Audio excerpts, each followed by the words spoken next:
میرے نبی کریم صلی اللہ علیہ وسلم نے فرمایا جو عورت بن سنور کے بازار جائے، اب تو خیر بیویاں برقع پہن کے جاتی، برقعے پہ بھی کڑھائی کی ہے، برقعے پہ بھی کام کرایا، برقعے پہ جو کام اور نقش نگاری ہوئی ہے وہ 10,000 کی ہے۔ برقع پردے کے لیے پہنا تھا، دکھانے کے لیے؟ یہ کیسا برقع ہے کہ اس نے برقع بھی پہنا ہوا ہے اور برقع بھی اس نے فیشن والا پہن لیا ہے؟ یہ کس طرح کا؟ اس تو پردے کو پردے کی ضرورت پڑ گئی۔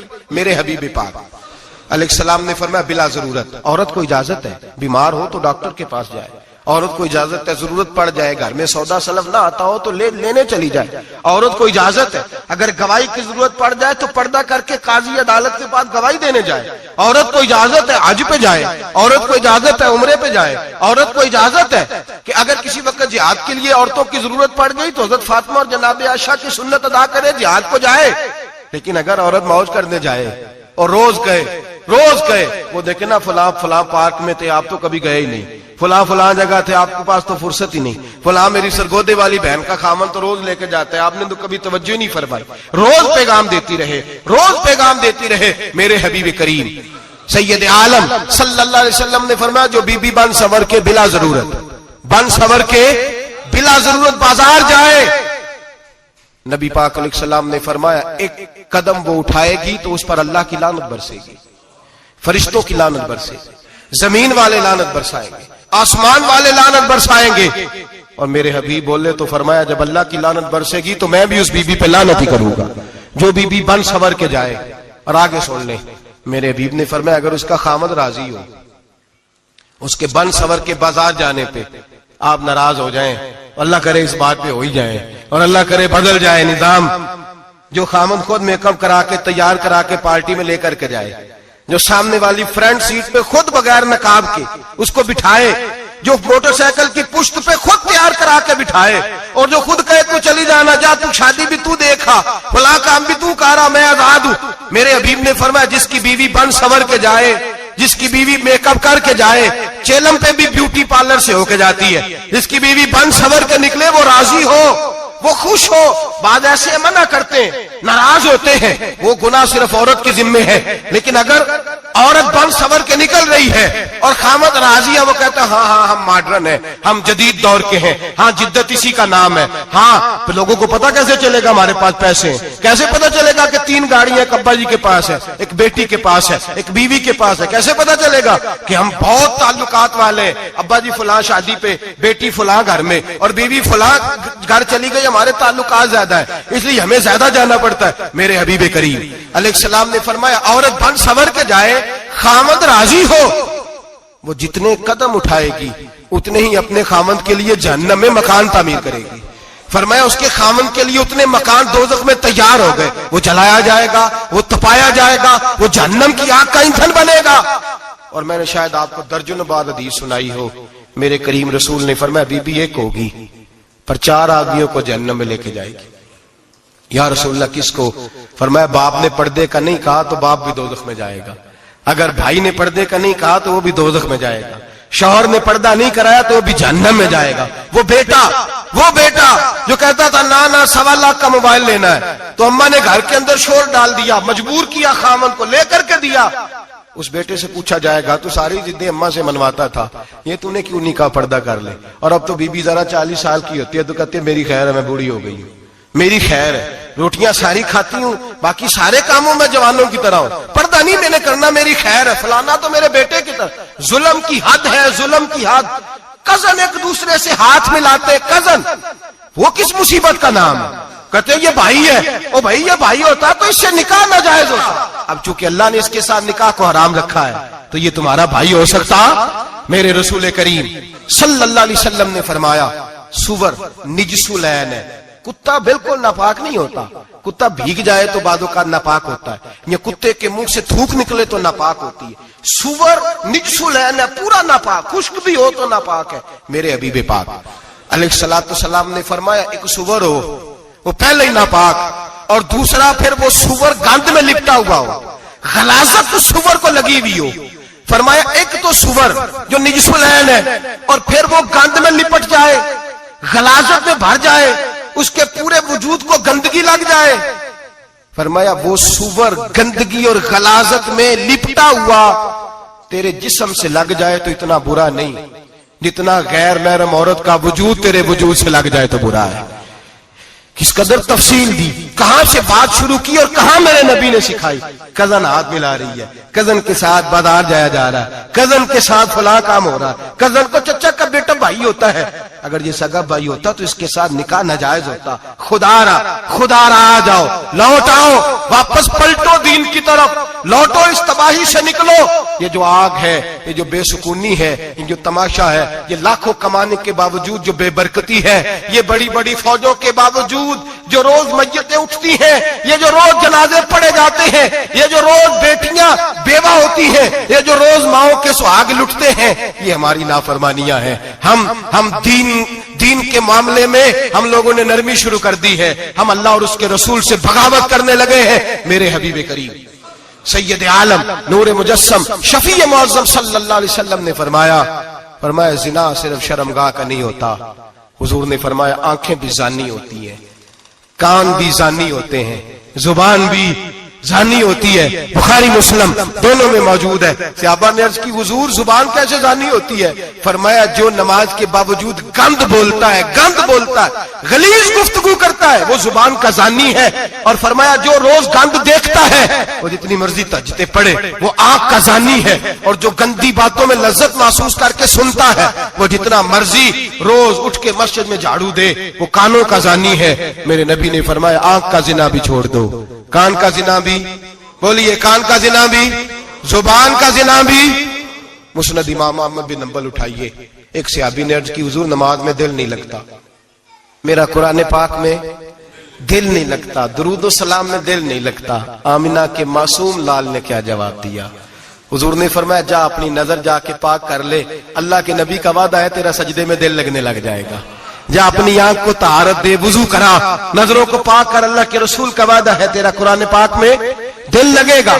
جا کے اپنی نظر کو پاک کر, وعدہ ہے تیری زبان پہ درود و سلام جاری ہو جائے گا, اللہ کا ذکر جاری ہو جائے گا. میرے بھائیوں, عورت کا پردہ, عورت کا حجاب دین میں اسی طرح فرض ہے جس طرح نماز فرض, جس طرح روزہ فرض ہے, جس طرح زکوٰۃ فرض ہے, اسی طرح عورت کا پردہ بھی فرض ہے. اگر کسی گھر میں عورت پردہ نہیں کرتی اس گھر کے مکین سارے اللہ کے حضور جواب دے ہیں. میرے حبیب کریم علیہ السلام نے جس عورت کو پسند کیا, جس عورت کی تعریف کی, جس عورت کی بابت میرے نبی نے ارشاد فرمایا, اور بڑے خوبصورت لفظ ہیں صاحب احکام القرآن نے لکھے ہیں. میرے حبیب پاک نے صحابہ کی محفل سجائی, مجمع کھچا کھچ مسجد بھر گئی. حضور نے فرمایا بول کے بتاؤ خیر النساء کون سی ہے, عورتوں میں سب سے اچھی بی بی کون سی ہے, بول کر کے بتاؤ.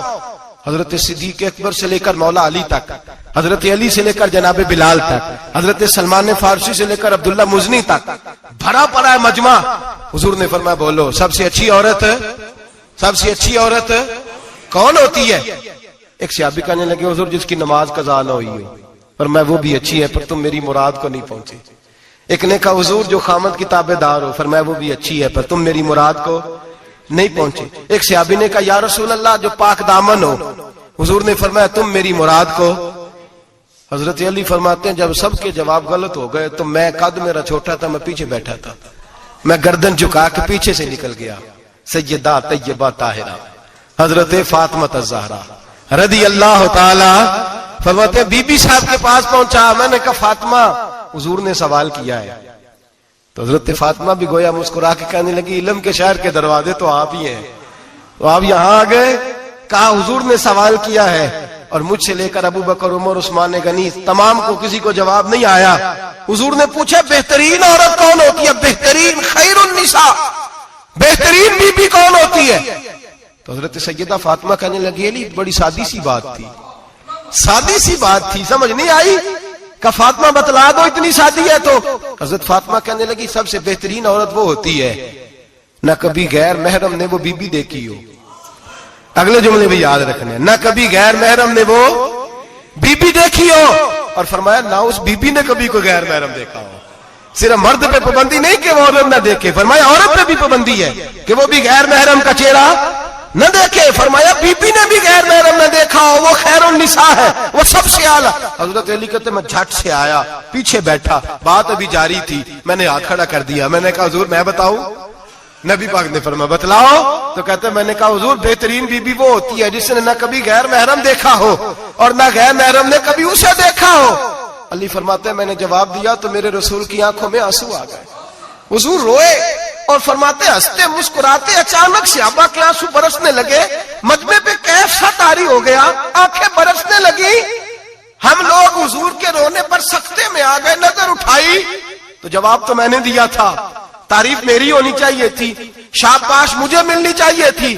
میرے حبیب نے رو کے آنسو پوچھ کے فرمایا میں تمہیں کہتا نہیں الفاطمہ تو بدعت منی, فاطمہ واقعی میرے جگر کا ٹکڑا ہے, فاطمہ میرے وجود کا حصہ ہے, میں تمہیں کہتا نہیں رہتا. کہا فاطمہ میرے جگر کا ٹکڑا ہے. حضرت علی فرماتے ہیں صحابہ میری طرف دیکھنے لگے اور کہنے لگے علی جواب تو دے, شاباش بی بی صاحبہ کو ملے. تو کہتے ہیں میں نے کہا حضور روئے ہیں تو آنسو میرے بھی چھلک ہی پڑے ہیں. فرمانے لگے لفظ میرے ہیں پر سوچ اس بیٹی کے ہے جس کی تربیت محمد عربی نے فرمائی ہے. فرمایا جملے میرے ہیں, ناقل میں ہوں, بات میں بیان کر رہا ہوں, لیکن پیچھے سوچ اس نور والی بیٹی کی ہے جس کو اپنے گھر کے اندر رہ کے آنگن میں رکھ کے رسول پاک نے پرورش فرمائی. حضرت فاطمہ فرماتی ہیں حضرت علی میرے پاس دوڑے آئے اور کہنے لگے فاطمہ چل مسجد, پتہ نہیں حضور کو کیا ہو گیا ہے. حضور رو رو کے بحال ہو گئے اور حضور حجرے میں رو رہے ہیں اور ہچکیوں کی آواز مسجد میں آ رہی ہے. چل ذرا چل کے حضور کی بات دیکھ کیا ہوا ہے, ہماری تو طاقت نہیں اندر جانے کی. سیدہ طیبہ طاہرہ حضرت فاطمہ جھٹ سے پردہ اوڑا, حاضر خدمت ہوئی, اندر گئیں. کہتی ہیں حضور کے کندھے پہ ہاتھ رکھا تو محبوب بیٹی کے ہاتھ کی ٹھنڈک محسوس کی, سر سجدے سے اٹھایا. فرمایا فاطمہ آ گئی ہو؟ حضور آئی. فرمایا چل بیٹی تو بھی ہاتھ اٹھا اور میری امت کی بیٹیوں کے لیے دعا مانگ. چل تو بھی ہاتھ اٹھا میری امت کی بہنوں ماؤں کے لیے دعا مانگ. محبوبہ کیا ہوا؟ میرے حبیب نے فرمایا رات مجھے دکھایا گیا ہے دوزخ میں کچھ بیبیاں ہیں, ان کے بال فرشتوں نے باندھے ہوئے ہیں اور انہیں گرز مار رہے ہیں, وہ چیختی چلاتی ہیں اور مدد کے لیے پکارتی ہیں, وہ بڑی تکلیف میں ہیں. تو بی بی صاحب عرض کرتے ہیں یا رسول اللہ ان کی غلطی کیا ہے؟ تو میرے نبی نے فرمایا وہ باریک دوپٹہ اوڑھتی تھی, وہ باریک دوپٹہ اوڑھتی تھی, ان کے بال چمکتے تھے, غیر محرموں کی نظر پڑتی تھی, انہیں دوزخ میں سزا ملے گی, وہ چلائیں گی چیخیں گی, ان کی مدد کو کوئی نہیں پہنچے گا. چل تو ہاتھ اٹھا دعا مانگ. حضرت فاطمہ امت کو پیغام دیتی ہیں پردہ اوڑھ لو, حجاب میں آ جاؤ. حضرت سیدہ زینب حضرت فاطمہ کی وہ لخت جگر جو میدان کربلا میں امام حسین برابر کی شریک رہی سیدنا امام حسین کے ساتھ. یحییٰ بن معین کہتے ہیں میں 15 سال تک حضرت زینب کا پڑوسی رہا ہوں. 15 سال, گھر برابر ہوتا ہے نا, بندہ بی بی دیکھ ہی لیتا ہے. وہ بی بی کبھی پردہ ڈال کے جا رہی ہے دوائی لینے, کبھی نظر آئی جاتی ہے. کہتے ہیں 15 سال میں سیدہ فاطمہ کی بیٹی کا پڑوسی رہا ہوں, میں نے کبھی برقعے میں چھپی ہوئی زینب بھی نہیں دیکھی, برقعے میں چھپی ہوئی زینب بھی کبھی نہیں دیکھی. حضرت عبداللہ بن جعفر طیار جناب علی المرتضیٰ کے بھائی تھے, ان کے بیٹے کے ساتھ ان کا نکاح ہوا تھا, بیمار ہو گئی. تو حضرت عبداللہ کہنے لگے زینب چل تجھے حکیم کے پاس لے جاؤں, طبیب کے پاس لے جاؤں. تو حضرت زینب کہنے لگی آپ جائیے میرا حال بتا کے دوائی لے آئیے. تو حضرت عبداللہ جعفر طیار کہنے لگے شریعت میں گنجائش ہے ڈاکٹر کے پاس جانے, حکیم کے پاس جانے کی گنجائش ہے, تو چلتی کیوں نہیں؟ تو حضرت زینب کہنے لگی شریعت میں گنجائش تو ہے پر عبداللہ میری مجبوری یہ ہے کہ میں فاطمہ کی بیٹی ہوں. شریعت میں گنجائش تو ہے پر میری مجبوری یہ ہے کہ میں حسین کی بہن ہوں. شریعت میں گنجائش ہے پر میں حسن کی بہن ہوں. شریعت میں بڑی گنجائش ہے پر لوگ مجھے محمد عربی کی نواسی کہتے ہیں.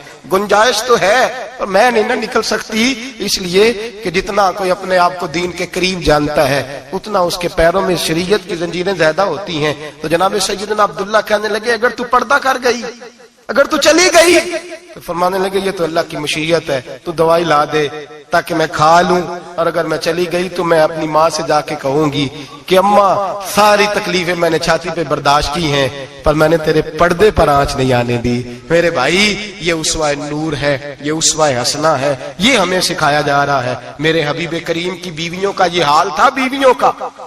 اپنے گھر کے آنگن میں حضرت عائشہ صدیقہ، حضرت سودا، جناب حفصہ اپنے سین میں جب بیٹھتی تھی نا تو دیوار کی طرف منہ کر کے بیٹھتی تھی.